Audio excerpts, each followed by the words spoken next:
this is not the first video of mine you've watched, you have probably gathered that a big goal of mine is to become a smarter consumer, particularly in the beauty space. Now, I think an important element of that journey has been looking back on at past items that I have acquired that I probably should have known were not likely to work out for me, but purchased anyway, and then eventually decluttered. So I sat down recently, and I would suggest that other people who are on similar journeys do as well. And I looked at some items that I had decluttered over the years and thought about what lessons they could teach me to become a more conscious consumer going forward. The first lesson I have learned is to not buy on emotion alone. The morning after the election, I got on Walgreens' website and I just indiscriminately ordered things because I wanted to feel better. I wanted to have something new and shiny come in the mail. And a couple of those purchases I think worked out more or less, but there were a couple things that I just threw into my cart because, oh, this looks vaguely interesting. But I knew even as I was ordering that I didn't really want the thing.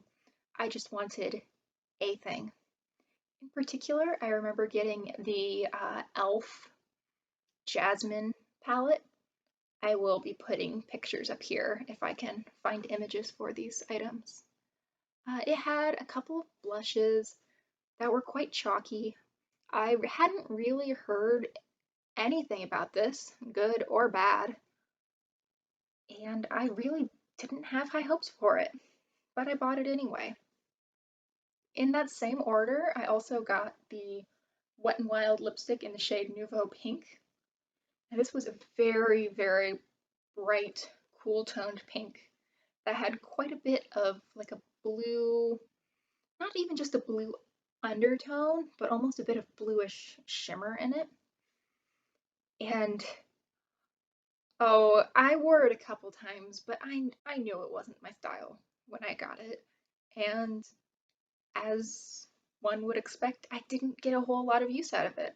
I think I probably decluttered both of these items after using them 10 times, maybe 15.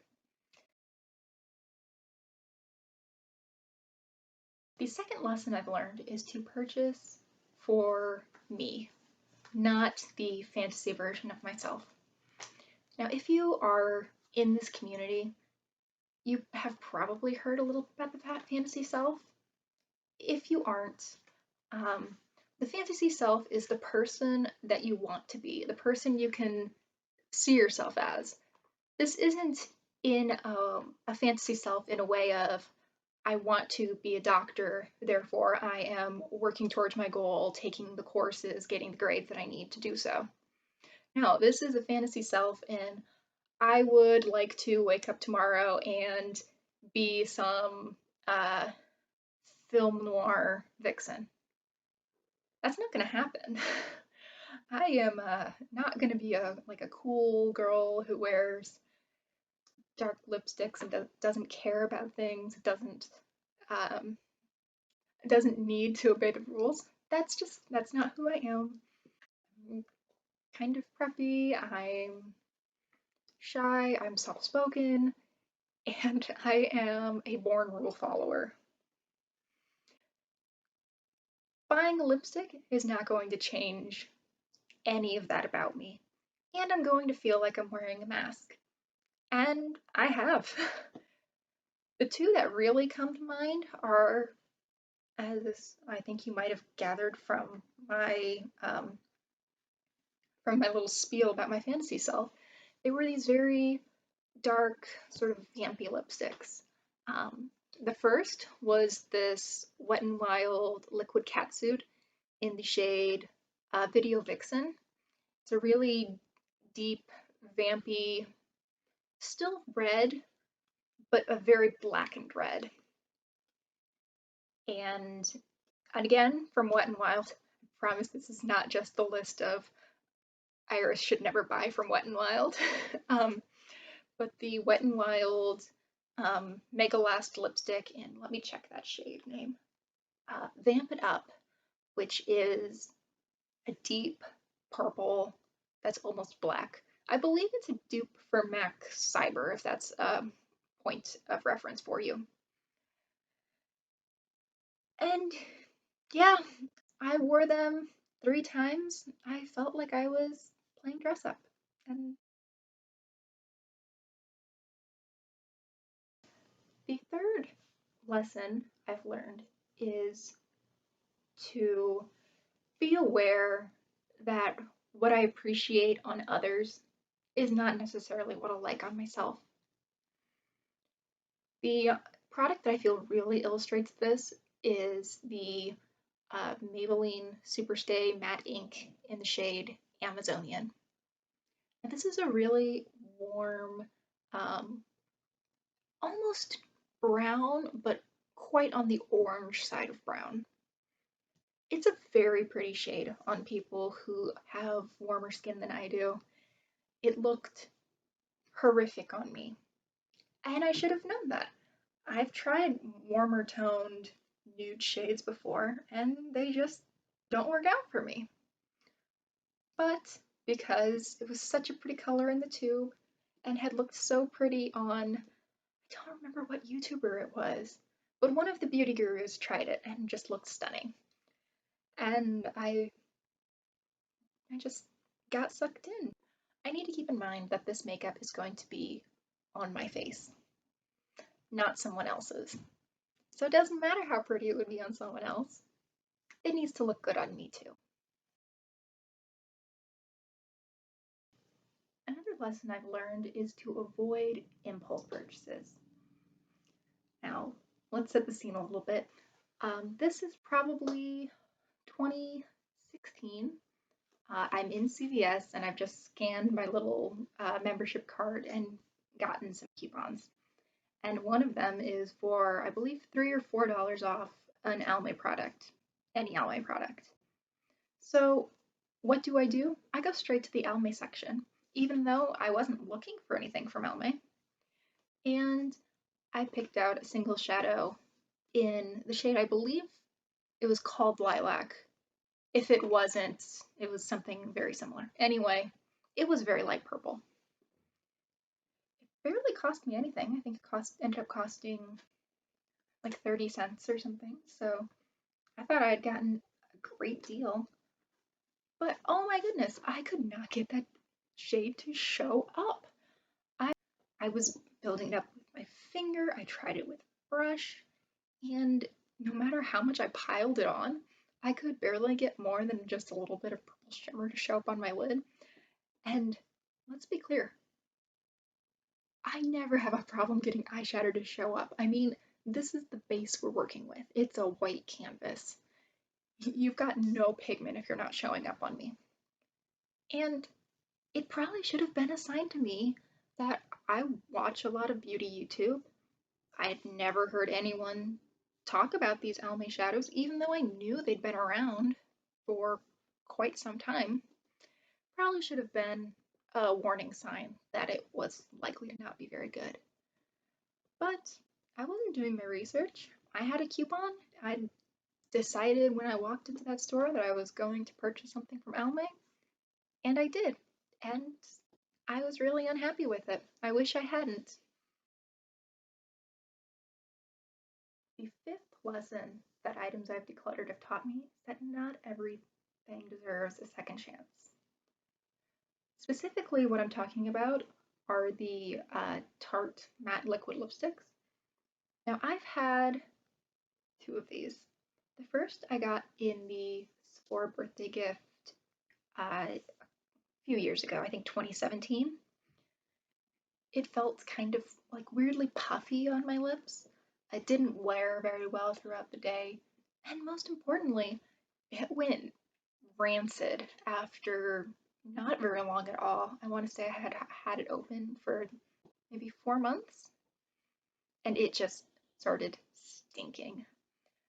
And I decluttered it, as any reasonable person would, and a few months later, I found myself buying a tart kit that included one of these. And guess what? I had the exact same experience. It was puffy, and it went bad really, really quickly again. So, why did I choose to give it a second shot? Well, first, because it was in a kit, and I'm a sucker for kits, trying to stay away from those. And second, because I'd heard from other people that they were pretty good, and I figured that I'd gotten a bad one or something. Now, if I did get a bad one, that means that the quality control isn't up to snuff, and I don't want to support that, especially from a high-end brand like Tarte. And if I didn't get a bad one, maybe this formula just didn't work out for me. In either scenario, I shouldn't have gone out to purchase another one when the first one just didn't work. I feel like this lesson might be a little controversial, but I needed to learn not to mess with a good thing.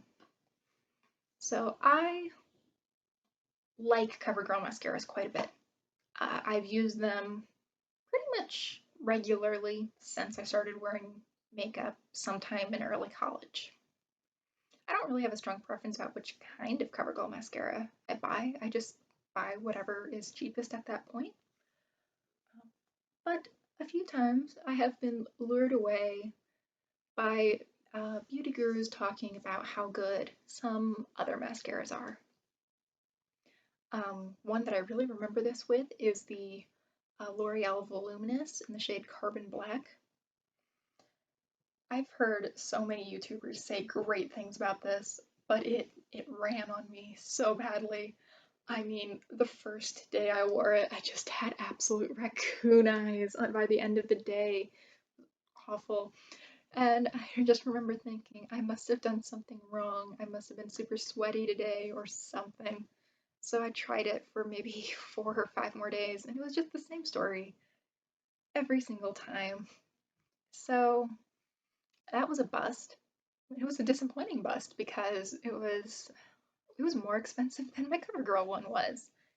I made the same mistake with the Essence Lash Princess.